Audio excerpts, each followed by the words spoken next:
Beelzebub, Lucifer, Satan, Woody Allen. He goes by many names, and he's been around for over a millennia, and he doesn't seem to be going anywhere anytime soon. The Oxford English Dictionary defines the word devil as a supreme spirit of evil, which draws directly from Jewish and Christian representations of the devil.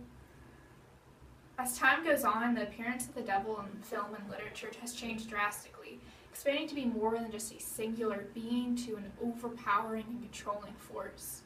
While the devil began as a theological figure, he has evolved to become a critical personality in film and literature, specifically the horror and supernatural genres. The devil's first recorded literary appearance is in the best-selling book of all time, the Bible. The first technical publication of the Bible, as we know it, was in the year 325 AD at the Catholic Church's Council of Nicaea. Much of the devil's early history is entrenched in church doctrine. Because of its theological roots, the literary appearance of the devil is inseparable from the early history of the Catholic Church, though similar imagery existed secularly as well. Interestingly, throughout all of the Bible, there is not any literal appearance or description of the devil. There are a variety of evil spirits, as well as the serpent in the Garden of Eden, but these are meant to be interpreted as a spirit of temptation rather than the actual presence of Satan. The only physical description you'll encounter in the Bible is in the book of Revelation, where Satan is described as an enormous red dragon with 7 heads and 10 horns and 7 crowns on its heads. But that portion of the Bible is intended to serve as an allegory for the end of times. This split definition of the devil lasts for a few hundred years until the church steps back in during the Middle Ages. You'll notice at this point in our timeline that our entries become almost really sparse or even non-existent. This is because of how information was exchanged during the Middle Ages. Because so many people were illiterate, it was often oral communication. This led to a lot of disparities, but the same message, the general message remains the same. The devil continued to appear as a physical character to be avoided at all costs, whether that means to avoid his temptations on earth or try to avoid living in hell for eternity. For this portion of our genealogy, we have to rely on contemporary historical texts to illustrate the continued use of the devil in literature. When we arrive at the Middle Ages, the different representations of evil spirit considered to be synonymous with the devil start to build off each other and even combine at some points. Most notably, the ideology of Manichaeism is thrust into the public eye when the Catholic Church declares it a heresy. Manichaeism has roots in 3rd century Persia and basically puts forth the idea that so as there exists a holy trinity with God as its head, there also exists an unholy trinity with the devil at its head that draws people to sin. The Church dispelled this idea by establishing the doctrine of original sin, which means that humans are prone to sin due to only their imperfect human nature. Thus, the Church officially withdrew their support from the idea of the devil whispering in your ear, tempting you to choose evil over good. In its place, however, some of the common characteristics or motifs that we know today began to materialize. In his book Satan Unbound, The Devil in Old English Narrative Literature, Peter Dendel writes, in the early medieval period, psychologically, Satan is in people's ear or heart or on their shoulder, but mythologically he is in hell. But this appearance of Satan is no longer a type of temptation, but a complete control over one's free will. This alludes to demonic possession, wherein an individual is inhabited and controlled by an evil force, a trope that is especially popular in contemporary cinema, which we'll discuss later. The Divine Comedy by Dante Alighieri, published in 1320, is an early but still popular example of the devil in literature. Maximilian J. Rudwin spoke highly of Dante's portrayal of the devil in his book, The Devil and Legend in Literature, writing, "The most distinguished poet the Infernal Highness has ever entertained at his court, it will be recalled, was Dante. The first segment of this epic poem, Inferno, details the 9 circles of hell, wherein the devil is portrayed the same as he has been for centuries, as a physical manifestation of sin. Like religious texts such as the Bible, Dante's epic poem serves as a warning that committing sins has the consequences of suffering eternity in hell."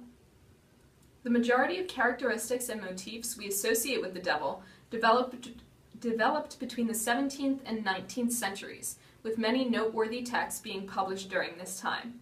As noted by Rudwin, the reason for this hike in devil-related literature is perhaps because the spirit of evil is better than he was, because evil is no longer so bad as it was. The devil is no longer a villain of the deepest dye. This literary era coincides with a time in which church relations with the rest of the world were rocky, and many secular wars were being waged as well. Thus, in comparison, dealing with the devil didn't seem so bad anymore. The Germanic legend of Faust is an excellent example. While it's difficult to determine the legend's exact origins, it's likely that the story appeared in oral tradition during the 15th century and later in print during the 16th century. One of the most familiar retellings is Faust by Johann Wolfgang Goethe, okay. Published in 1808. In Goethe's epic poem, the protagonist Faust enters into a contract with Mephistopheles, a representative for the devil, and commits several unsavory deeds. While Goethe's version sees Faust forgiven by God, many renditions of the legend end with the devil taking Faust's soul to hell. Either way, the legend of Faust began the recurrent deal with the devil trope. An additional example of developing motifs is found in Young Goodman Brown by Nathaniel Hawthorne, published in 1835. Goodman Brown, the cleverly named protagonist, had his religious faith tested when he witnesses the people of his village celebrating with a man believed to be the devil. While in the end Goodman Brown is unsure of what he truly saw, Hawthorne manages to provide an early encounter with the Satan-worshipping motif that is common in modern and contemporary media. An interesting anomaly in popular representations of the devil worth mentioning is the Devil's Dictionary by Ambrose Bierce.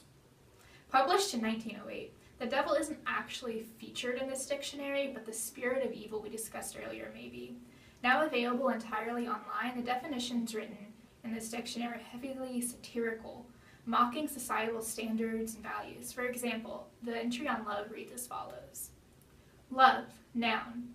A temporary insanity curable by marriage or by the removal of the patient from the influences under which he incurred the disorder.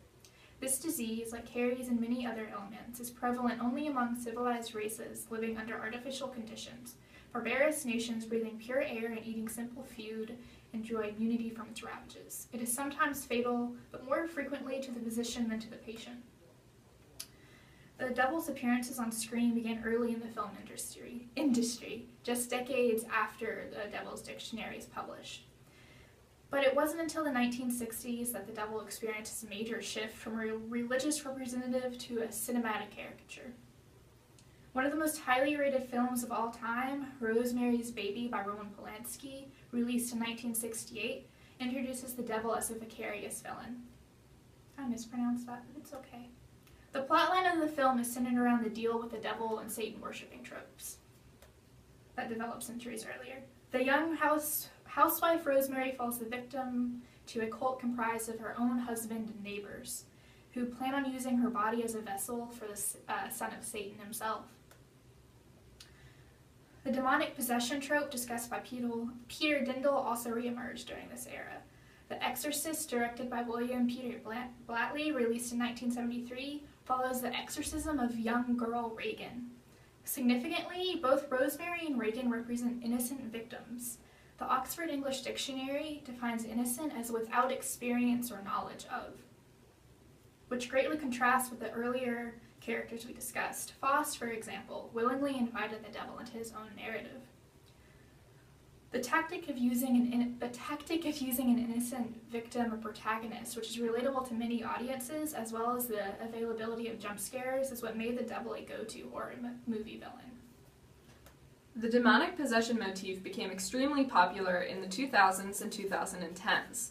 To list off a few, Paranormal Activity by Oren Peli, Jennifer's Body by Karen Kusama, and The Conjuring by James Wan.